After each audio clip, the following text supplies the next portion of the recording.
मैं तिरहुत स्नातक निर्वाचन क्षेत्र से तिरहुत विधान परिषद का उपचुनाव हो रहा है, उसमें मैंने नामांकन आज दिया है। आप सब आए, इसलिए आप सबको बहुत बहुत धन्यवाद। हम चाहते हैं कि तिरहुत के युवाओं को, छात्र को एवं शिक्षित वर्गों के लिए काम करें, उनके विकास की योजनाओं को कैसे तिरहुत के पटल में लाया जाए, कैसे तिरहुत को केंद्र बिंदु बनाया जाए। जो तिरहुत कहीं छूटता हुआ जा रहा था, जो तिरहुत कहीं खो गया, उस तिरहुत को कैसे हम बिहार की राजनीति में और देश की राजनीति के पटल पर लाए। आज आप एक दावे के साथ मैं करता हूँ, आज आपको भी अनुभव हो रहा है कि आज तिरहुत की चर्चा हो रही है। आज से पहले तिरहुत की चर्चा नहीं होगी, तो हम चाहते हैं कि तिरहुत की चर्चा हो, क्योंकि तिरहुत माता सीता की जन्नी है, तिरहुत गणराज की जन्नी है। तो ऐसे क्षेत्र की तिरहुत है, इतने बड़े बड़े नाम तिरहुत से रहे हैं, महावीर हो, बुद्ध हो, उनको भी तिरहुत में ज्ञान मिला है। तो ऐसे क्षेत्र को उपेक्षा क्यों किया जा रहा, मुझे समझ के परे है। जब नालंदा, राजगीर और गया का विकास हो सकता है, तो माता सीता के जन्नी का विकास नहीं हो सकता है, वैशाली गणराज का विकास नहीं हो सकता है। तो फिर हम लोगों को क्यों पिछड़ता हुआ हम लोगों को छोड़ देना चाहते हैं? किस राजनीतिक साजिश के तहत हमारे साथ इस तरह का न्याय किया जाता है? मुजफ्फरपुर में एम्स खुलना था, मुजफ्फरपुर में एयरपोर्ट खुलना था, वो कहीं ना कहीं शिफ्ट होकर दरभंगा चला गया।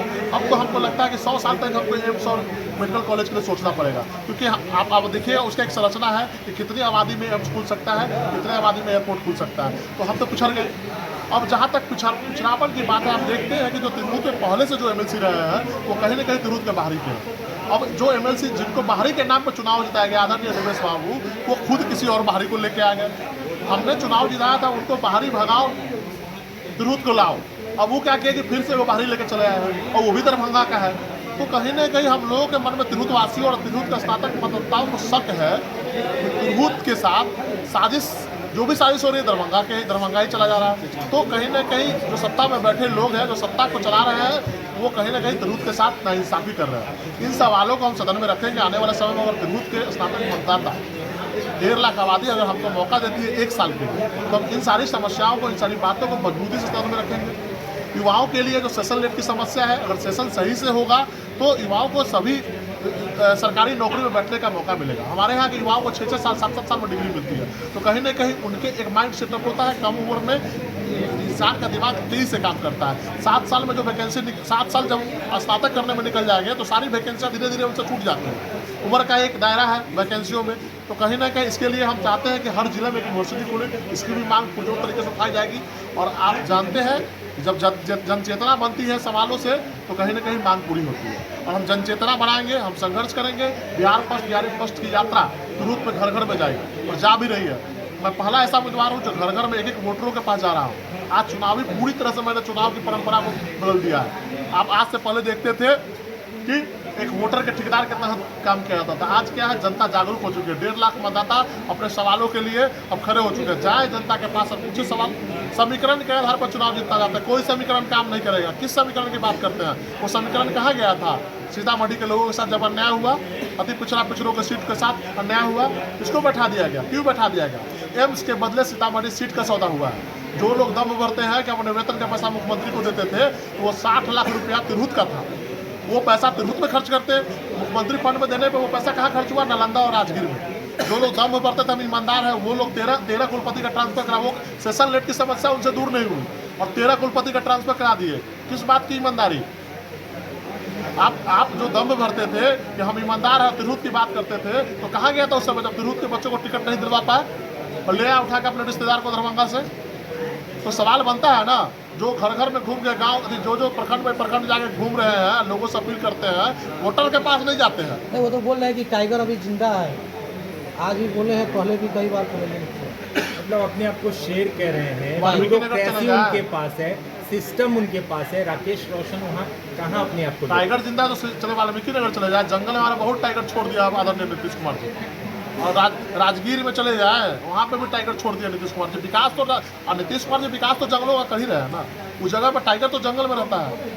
हम लोग तो पढ़े लिखे लोग हैं, हम लोग लोकतंत्र की धरती में पैदा लिए हैं, हम लोग स्नातक पास हैं, हम ज्ञान की धरती में, बुद्ध और महावीर की धरती में पैदा लिए हैं। तो टाइगर कहाँ से हम बात करें? हमसे माँ गंगा की बात कीजिए। गंगा की गहराई से हिमालय की तराई में चुनाव लड़ने में आया। चारों तरफ बाढ़ का इलाका है। 48,000 को 58,000 करोड़ पैकेज में जो माँ गंगा हमारे यहाँ है, बाढ़ का इलाका, वहाँ कुछ खर्च नहीं होता है। दक्षिणी बिहार का विकास, दक्षिणी बिहार बढ़ते जा रहा है, उत्तरी बिहार पीछे चलता जा रहा है। अब देख लीजिए पैकेज कहाँ खर्च हो रहा है। अब देख लीजिए दक्षिणी उत्तरी बिहार में जो भी फंड आता है वो दरभंगे में जाता है। आप एलजेपी में थे, फिर पार्टी छोड़ के निर्दलीय लड़ लड़ रहे हैं, तो भैया ये पार्टी के सिंबल से चुनाव ही नहीं होता। अगर पार्टी के सिंबल पे आप चुनाव करा दो तो समर्थन तो पार्टी का होता मैं है। हेलीकॉप्टर का छाप लेके आ जाता। अगर पार्टी के सिंबल पर चुनाव होता मैं दावे के साथ हेलीकॉप्टर छाप लेके आ नहीं तो समर्थन की बात तो इसमें होती है, जैसे विरोध- आज समर्थन सभा हुआ था। कौन समर्थन देता है, कौन वोट करेगा? चिराग पासवान जी वोटर है, नीतीश कुमार जी वोटर है, जो उम्मीदवार जदयू का है वो यहाँ का वोटर है। जब वोटर ही नहीं तो बात उसकी क्या क्यों करते? मैं 1.5 लाख मतदाताओं को सवाल को देने को तैयार हूँ। आप वो हमसे पूछेंगे मतदाता भाई कि आप करना क्या चाहते हैं, आपकी एजेंडा क्या है, आप तिरहुत के लिए क्या काम करते हैं, मैं उनके सवालों का जवाब दूँ। उनके सवालों का जवाब क्यों दूँ? जो हमारा तिरहुत का मतदाता नहीं है, जो हमारा तिरहुत के वासी नहीं है, तो तिरहुत के योजनाओं को दरभंगा पहुँचा रहे हैं, मैं उनकी बात पर क्यों जवाब दूँ? अच्छा, एक सवाल बनता है, दोनों बड़े महागठबंधन है, एनडीए है और इंडिया है, वहाँ अपने आप को कहाँ देखते हैं?